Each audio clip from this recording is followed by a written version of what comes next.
Fun with failure. From vicious rabbits to flaming monkeys, we've got 10 funny facts from history. We have a lot of quotes from Ben Franklin as him being such a knowledgeable, wise man. He has said such statements that really portray some wisdom. One of them was about the new Constitution that was then established. He said everything seems to promise to be durable, but the world nothing is certain except for death and taxes. That's a pretty famous quote. He also said some pretty funny quotes like, beer is proof that God loves us, and I didn't fail the test, I just found 100 ways to do it wrong. If you ever had internet, he'd probably be the first troll. In the late 1700s, a letter appeared in the major London newspaper complaining that the English was being forced to take deported French prisoners. The British were furious and wanted it to stop. The French became so upset because of the uproar they implied that England was too good for French prisoners. Both governments became involved and they were on the brink of war before it all unraveled as a hoax. The original letter, it was learned years later, had been written by Ben Franklin, who was spending 6 months in England as an ambassador and was simply bored and thought it would be a good idea to just stir up trouble and sitting back and enjoying himself watching it unfold. What a jerk. Yep, he was a troll, alright.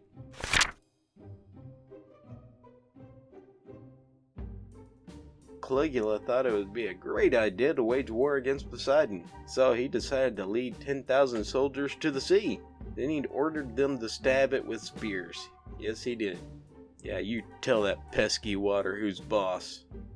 He once marched his entire army toward the English Channel in an effort to invade Britain.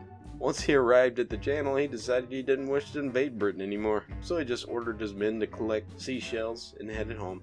Could you imagine the men? It's like, we're gonna go invade Britain! And the taxpayers and stuff are like, yeah, we're giving him money to do this military stuff. And he's like, yeah, I don't feel like it. This guy's got a lot of commitment, doesn't he?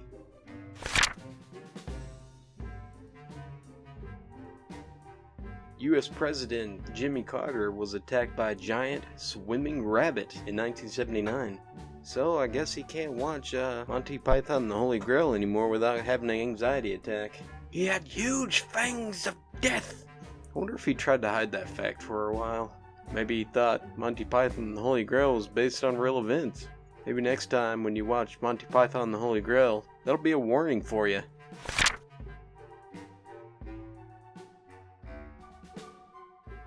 You know those rough and tough Australians? Well, you need to remember, if you're ever going to start a war with Australians, hire yourself some emus. The one time, after World War I, they started something called the Great Emu Wars. This is where they tried to cull emus with machine guns. 6 days after the engagement, they fired 2,500 rounds of ammunition, and no emus were killed. It was actually declared that the emus had victory at the end. So there you go, who knew? Emus are good at war, so you better watch your back. Don't make those emus mad. I wonder if the emus had to wear camouflage.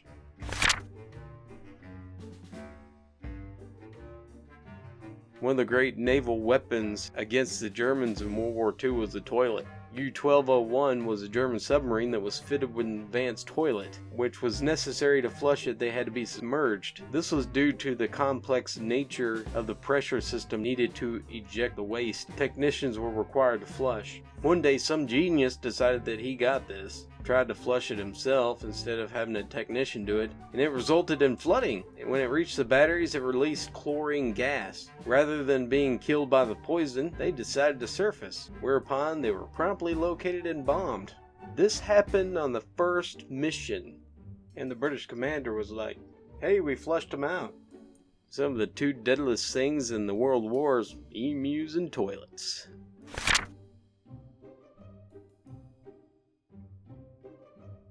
If you ever go to China, don't be a monkey. During the Opium Wars, Chinese set monkeys on fire and launched them at the British ships to make chaos. You know, I just think if they just fired the monkeys, that'd be enough to cause chaos. Monkeys are evil! Seriously, if you ever watch videos about candid monkeys around people, they're pretty mean. Those little snots are thieves. So go ahead, China, burn them. Oh, that's terrible. You probably shouldn't. That's kind of cruel. We don't want to stoop to their level.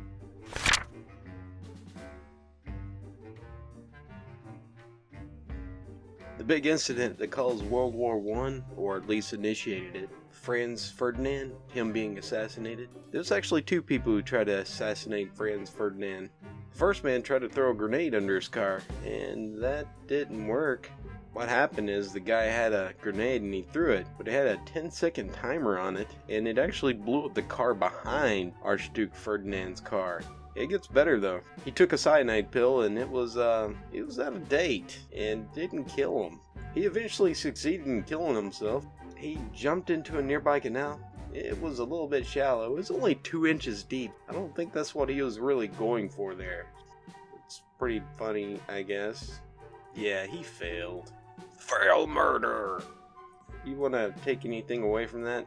You don't want to ever hire a guy like that to kill people. Now, maybe if you just want to scare someone or make them laugh. He killed me with laughter.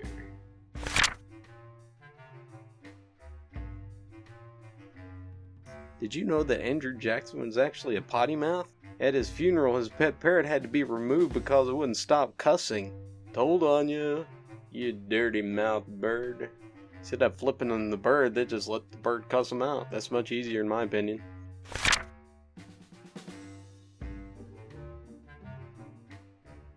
Early in the Spanish Civil War, there was a nationalist garrison under siege. They had local air superiority, so they decided to airdrop supplies. The funny thing about this is they didn't use parachutes to drop the supplies. Yes sir, they decided to use turkeys.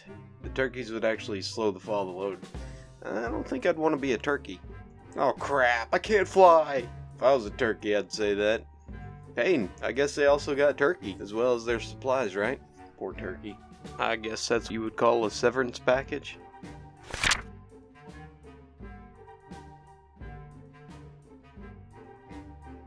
Here's another fact about World War II. The Russians used dogs and strapped them with bombs to destroy enemy tanks. The funny thing is, the Russians didn't think about this. They used their own tanks to train the dogs. So what the dogs did was they'd often run under Russian tanks and blew up. Yeah, you probably should have thought about that before you trained them to do that. Although, I don't think you get a second chance, right? Can't teach dead dogs new tricks. Thanks for listening to these 10 funny facts. I hope you enjoyed them. If you did, please give it a thumbs up and subscribe for more videos. We will see you again next time.